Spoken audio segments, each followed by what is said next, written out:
Hello प्यारे बच्चों, क्या हालचाल। आई होप आप बढ़िया होंगे और अपनी तैयारी को लेके काफ़ी सीरियस होंगे। प्यारे बच्चों, एक बात जरूर आप ध्यान रखिए, कक्षा 11वीं को लेके बहुत कम ही बच्चे सीरियस होते हैं, लेकिन आप इतने सीरियस हैं कि आपने अगर इस वीडियो तक आया है तो कंफर्म है कि आपके अंदर कुछ अलग करने की चाह है। प्यारे बच्चों, तो आपने बिल्कुल सही जगह पर क्लिक किया और बिल्कुल सही जगह पर पहुंचा है बच्चों, क्योंकि आज के इस वीडियो में हम लोग कॉम्प्लेक्स नंबर के बहुत ही महत्वपूर्ण टॉपिक, 2-3 टॉपिक को डिस्कस करने वाले हैं। प्यारे बच्चों, ये वीडियो बहुत लंबा नहीं होगा, बहुत बड़ा नहीं होगा कि आपको उबाऊ फील होगी, बस थोड़ा सा समय होगा और उस थोड़े से समय में आप कुछ नया सीख के चले जाइएगा। प्यारे बच्चों, अगर ये वीडियो आपको इफेक्टिव लगेगा तब अपने दोस्तों तक इसे शेयर कीजिएगा और हाँ, आप इसको चैनल को सब्सक्राइब कर लीजिएगा ताकि हम और भी आपके लिए अलग अलग तरीके से मेहनत करके आपके समक्ष प्रकट कर सके। तो प्यारे बच्चों, जो आज का हमारा जो टॉपिक है वो है हमारा पहला टॉपिक कि modulus of a complex number. यानी अगर हमारे पास कोई कॉम्प्लेक्स नंबर दिया है z बराबर a प्लस IB, तो ऐसे कॉम्प्लेक्स नंबर का हम मॉडुलस कैसे निकालते हैं। तो पहले तो जान लीजिए बच्चों कि मॉडुलस जो होता है ना, वो मॉडुलस को हम लोग लिखते हैं, ये चिन्ह होता है, मॉडुलस का चिन्ह होता है। यानी कोई कॉम्प्लेक्स नंबर देके उसका मॉडुलस कह दे तो आप कुछ नहीं कीजिए बच्चों, रूट दे दीजिएगा और a स्क्वायर प्लस क्या हो जाएगा b स्क्वायर, i को छोड़ दे रहे हैं। जैसे बच्चों ध्यान दीजिए, z बराबर क्या दिया हुआ है 6 + 8i दिया हुआ है। तो अगर आपसे कोई कहा कि भाई साहब इसका मॉडुलस आप बताइए, इसका आप क्या बताइए बच्चों, मॉडुलस। तो कुछ नहीं करना है, रूट अंडर दे देना है और लिखना है यहाँ 6 का स्क्वायर और प्लस बताइए i के साथ कितना 8 है तो 8 का स्क्वायर। बच्चों अगर इसको आप सॉल्व आउट करते हैं तो 6 का तो हो जाएगा 36 और 8 का क्या होगा 64, और इस दोनों को जब बच्चों ऐड आप करते हैं तो क्या आता है 100, और इस 100 को जब तोड़िएगा तो क्या आ जाएगा 10 इकाई। यानी बच्चों ये आ गया आपका किसी भी कॉम्प्लेक्स नंबर का क्या मापांक, जिसको आप लोग मॉडुलस के नाम से जानते हैं। वैसे ही बच्चों दिया हुआ है z बराबर 4 + 3i। चलिए अगर किसी ने कहा कि बताइए इसका मॉडुलस क्या होगा तो कैसे निकालिएगा, डायरेक्ट बताइए। तो 4 का स्क्वायर क्या हो जाएगा 16 हो जाएगा, वहीं 3 का स्क्वायर क्या हो जाएगा 9। अब बच्चों 16 और 9 को आप जोड़ते हैं तो क्या होगा बच्चों, तो 25, और आप जानते हैं 25 की वैल्यू क्या होती है, तो 5 इकाई। तो बताइए प्यारे विद्यार्थी जी, कोई भी अगर आपके पास कॉम्प्लेक्स नंबर दिया रहेगा और अगर आपसे कोई कह दिया कि आप इसका मॉडुलस निकालें, मापांक निकालें, तो क्या आपको बहुत सोचना है क्या? बिल्कुल नहीं सोचिएगा प्यारे बच्चों, आराम से उत्तर दीजिएगा। एक क्वेश्चन आपका है 2 - 3i, फटाक से इसका आप लोग मॉडुलस निकालिए और निकाल के जो आंसर आ रहा है इसको कमेंट कीजिए। तो फटाक से चलिए इसको कमेंट कीजिएगा। बढ़ते हम लोग अपने अगले कॉन्सेप्ट की ओर। अगला कॉन्सेप्ट क्या करें, मैंने क्या बोला था बच्चों, हम लोग इस वीडियो में अपने समय को नहीं गवाएंगे। हमारी एक आदत है और आपसे भी हम निवेदन करेंगे, याद रखिए समय को अहमियत दीजिए। जिस विद्यार्थी ने अपने जीवन में समय को अहमियत दिया है, विश्वास मानिए वो विद्यार्थी जीवन के किसी मोड़ पर अपने आप को हारा हुआ महसूस नहीं किया है। ठीक है, कहा ही गया, एक बहुत मस्त लाइन है, आपने सुना होगा, समय के पास इतना समय नहीं है कि वो आपको समय दे। इसलिए प्यारे विद्यार्थी जी, खूब बढ़िया से आप इस अपने विद्यार्थी जीवन के बहुमूल्य समय को आप समझिए और इसे पहचानिए और फटाक से इसकी पढ़ाई पे अपना कवर अप कीजिए। जैसे हमारे पास एक कंसेप्ट अगला क्या कह रहा है, तो हमारा अगला जो कंसेप्ट है बच्चों वो आ गया, कह रहा है क्या कि यदि दो संख्या यानी 2 कॉम्प्लेक्स नंबर आपको कह देगा कि दोनों बराबर हैं, तो कभी भी 2 कॉम्प्लेक्स नंबर आपको कह दे कि बराबर है तो याद रखिएगा उनके रियल टर्म और उनके इमेजिनरी टर्म आपस में बराबर होते हैं। अब इस पे देखिए सवाल कैसा बनता है। ये जितने भी सवाल होंगे बच्चों NCERT प्रॉब्लम है, इसलिए आपको वीडियो के साथ, मैंने बताया था ना, हमारा पहले दिन से ही हमारा उद्देश्य था कि आप पढ़िए और फटाक से उसके साथ क्वेश्चन कर लीजिए।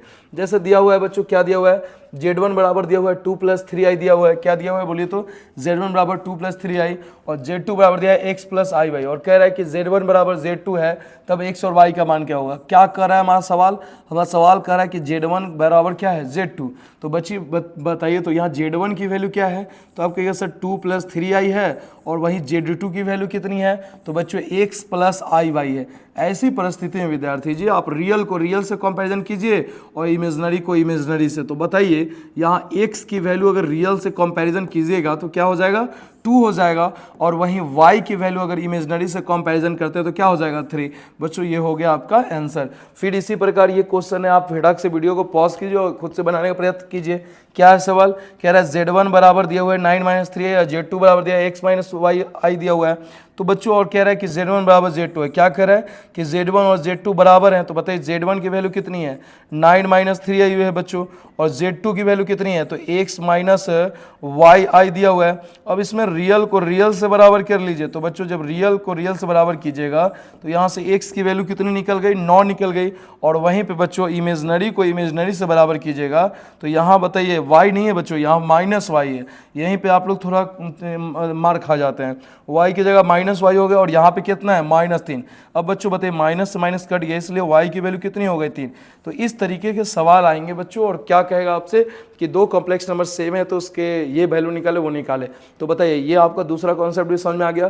पहला कॉन्सेप्ट हमने क्या बताया, पहला कॉन्सेप्ट हमने सीधा बात किया कि कैसे किसी कॉम्प्लेक्स नंबर का मॉडुलस निकालते हैं। दूसरा आपने क्या जाना कि कॉम्प्लेक्स नंबर अगर बराबर हो तो उसके टर्म भी आपस में बराबर होते हैं। अब तीसरा जो कॉन्सेप्ट है विद्यार्थी जी वो है हमारा योगात्मक प्रतिलोम, जिसको कहते हैं एडिटिव इनवर्स। अब याद रखिए, पहले तो समझिए कि योगात्मक प्रतिलोम बच्चों होता क्या है। मेरी बात ध्यान सुनिएगा। जैसे बच्चों देखिए इधर यहाँ पे लिखा हुआ है 2, और योगात्मक प्रतिलोम का मतलब 2 में ऐसा हम क्या जोड़े कि हमारा वैल्यू 0 आ जाए। मैं पूछ रहा हूँ -3 में ऐसा हम क्या जोड़े बच्चों कि 0 आ जाए। तो बच्चों 2 में अगर हम -2 जोड़ेंगे बच्चों तो यहाँ क्या हो जाएगा, 0 हो जाएगा। -2 + 2 कट के 0। ऐसे -3 में क्या जोड़ेंगे कि 0 आ जाएगा, तो 3। तो आप क्या नोटिस कर रहे हैं, जो प्लस रह रहा है उसको माइनस में, या माइनस जो रह रहा है उसको क्या प्लस में। यानी आप ऐसे समझिए किसी भी टर्म के धनात्मक और ऋणात्मक चिन्ह को बदल के, यानी आप एक कोई भी मान जो दिया रहेगा उसका वह मान जिसे रखने से उस पूरे टर्म का वैल्यू 0 हो जाए, समझ जाइए वही आपका योगात्मक प्रतिलोम है। तो प्यारे बच्चों अगर मान लीजिए कोई कह दे कि 4 का योगात्मक प्रतिलोम क्या होगा तो क्या कहिएगा -4। 3 का योगात्मक प्रतिलोम क्या कहिएगा तो -3। वही -7 का योगात्मक प्रतिलोम क्या होगा तो +7 हो जाएगा। बताइए समझ में आया, बस चिन्ह को आपको पलट देना है बच्चों। चलिए तो अब इसमें समझ देखिए क्या लिखा हुआ है, z बराबर दिया है a + i भी दिया हुआ है। तो आपने इसका योगात्मक प्रतिलोम बच्चों जब पूछा तो a का क्या हो गया -a हो गया, और ib का क्या होगा -ib हो गया योगात्मक प्रतिलोम। अब देखिए जैसे ये सवाल दिया हुआ है, क्या दिया हुआ है, z बराबर 2 + 3i। तो अगर आपका इसका योगात्मक प्रतिलोम निकालना है तो 2 का क्या होगा बच्चों, तो 2 का हो जाएगा -2 हो गया, और +3i का क्या हो जाएगा तो +3i का -3i हो गया बच्चों आपका आंसर। यही तो है योगात्मक प्रतिलोम, इसमें कौन अलग है आपके लिए। अगला पॉइंट क्या कर रहे हैं बच्चों, ध्यान देना। अगला क्वेश्चन कह रहा है z बराबर 7 - 4i, क्या होगा तो 7 का हो जाएगा -7 हो जाएगा, और -4i का क्या हो जाएगा तो बच्चों +4i हो जाएगा। हो गया आपका आंसर। चलिए अगला क्वेश्चन की हम बात करते हैं। z बराबर -1/2 + 3i है, कैसे निकालेंगे योगात्मक प्रतिलोम। तो -1/2 का हो जाएगा +1/2, और +3i का बच्चों क्या हो जाएगा तो -3i हो जाएगा। वैसे ही लास्ट है हमारा योगात्मक प्रतिलोम इसका। अब फटाक से वीडियो को पॉज कीजिए, इसको बनाइए तो बन गया बच्चों। चलिए बढ़िया। देखिए जब भी आपको समय देना, आपको कहे कि बना लीजिए तो बना लिया कीजिए। हम बार बार कह रहे हैं कि मेरे प्यारे विद्यार्थी जी, अगर आप बिहार बोर्ड से अगर आप अपना एग्ज़ाम देना चाह रहे हैं, देखिए बिहार बोर्ड अगर आपके पास भी अगर फैसिलिटी होती, सुविधा होती, तो आप भी किसी CBSE बोर्ड के स्टूडेंट रहते हैं। लेकिन अगर आप बिहार बोर्ड में आए हैं तो इसकी लाजमी एक संकेत जरूर ये जाता है कि आपकी पारिवारिक स्थिति उतनी ही अच्छी है कि जितना बस एक घर अच्छे से और कॉपरेट हो जा रहा है, ऑपरेट हो जा रहा है। बाकी अगर ज़्यादा आप बहुत बड़े अपने आप को सपने मत दिखाइए कि नहीं ये वो। हाँ ये बात ज़रूर है कि इंटरमीडिएट से होकर ही IIT और नीट का सफ़र जाता है, NDA जैसे बड़े एग्ज़ाम का सफ़र जाता है। लेकिन अगर आपका बेस ही कमज़ोर रहेगा तो क्या आप इसकी तैयारी कीजिएगा। तो प्यारे बच्चों देखिए, बेसिक लेवल पे अगर बात किया जाए, बोर्ड लेवल पे अगर आप पढ़ना चाह रहे हैं तो आप बढ़िया से एकदम लगातार कंटिन्यू बन के आप अपना एक कॉपी तैयार कीजिए। उस कॉपी में जो भी हम पढ़ाया करें उसको आप लिख लीजिए। विश्वास मानिए हमारा साथ आपके लिए कभी हानिकारक साबित होने वाला नहीं है बच्चों। तो देखिए √3 दिया हुआ है, तो √3 का क्या हो जाएगा तो -√3 हो गया, +√2i का क्या हो जाएगा तो -√2i हो गया।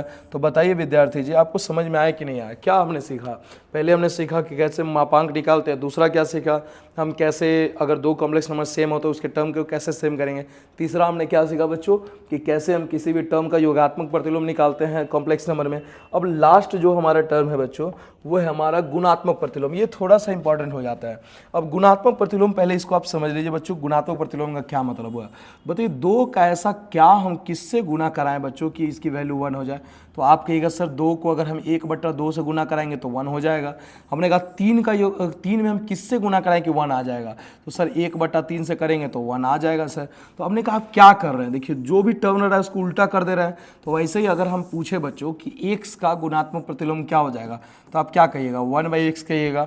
y का गुणात्मक प्रतिलोम क्या कहिएगा तो 1/y। तो वैसे ही कोई कॉम्प्लेक्स नंबर का अगर कोई कहे कि गुणात्मक प्रतिलोम क्या होगा तो आप कहिएगा वह मान जिससे किसी पद में, वह मान, क्या बोलिएगा बच्चों, ध्यान दीजिए, वह मान जिससे, क्या कहिएगा बच्चों, वह मान जिससे किसी पद में गुना करने पर, क्या कह रहा हूं, जिससे किसी पद में गुना करने पर, जिससे किसी पद में क्या करने पर, तो जिससे किसी पद में गुना करने पर, गुना करने पर उसका मान, उसका क्या हुआ, तो उसका मान 1 आ जाए। कितना आ जाए बच्चों, तो उसका मान 1 आ जाए, 1 आ जाए, तो समझ जाइएगा आ जाए, तब वही मान उसका योगात्मक प्रतिलोम कहलाता है। बताइए समझ में आया कि नहीं आया, आप लिख लीजिएगा इसको वीडियो को पॉज करके।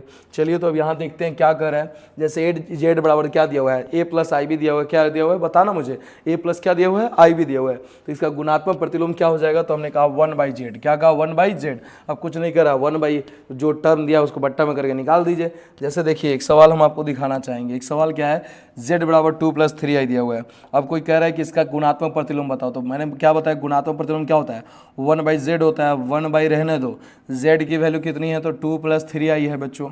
अब आपने इसका गुणात्मक ये पढ़ा है, हर प्रमेयकरण पढ़ा है कि हर प्रमेयकरण में जो भी टर्म होता है वही टर्म का बस चिन्ह बदल के ऊपर नीचे गुना करते हैं। तो 2 + 3i को क्या लिखेंगे बताइए, तो 2 - 3i, और जो ऊपर लिखे हैं वही टर्म कहाँ लिखेंगे, तो नीचे भी लिखेंगे।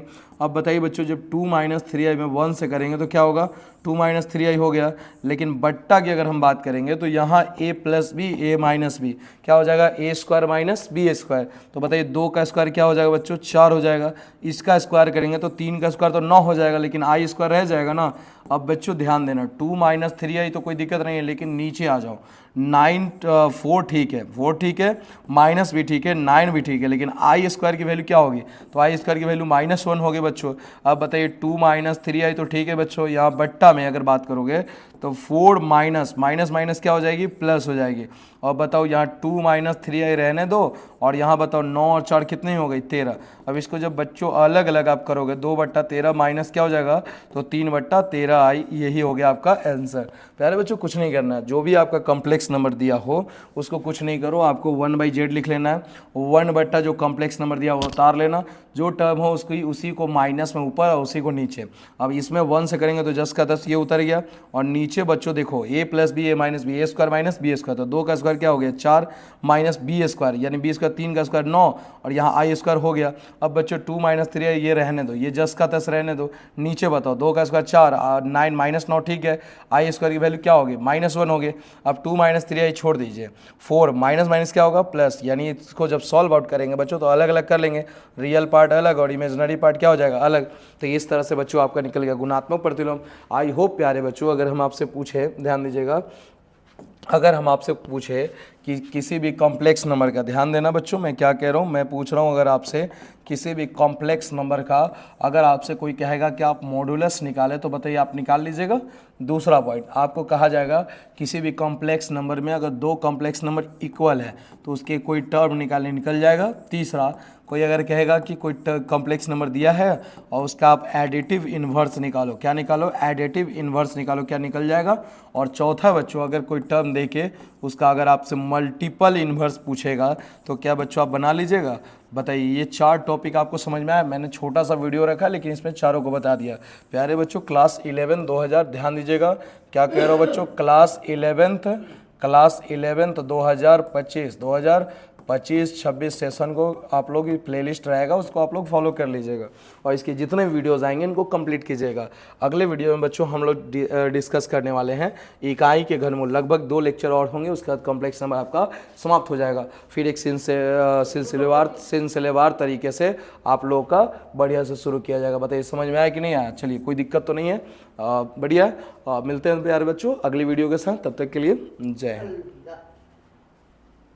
Thank you.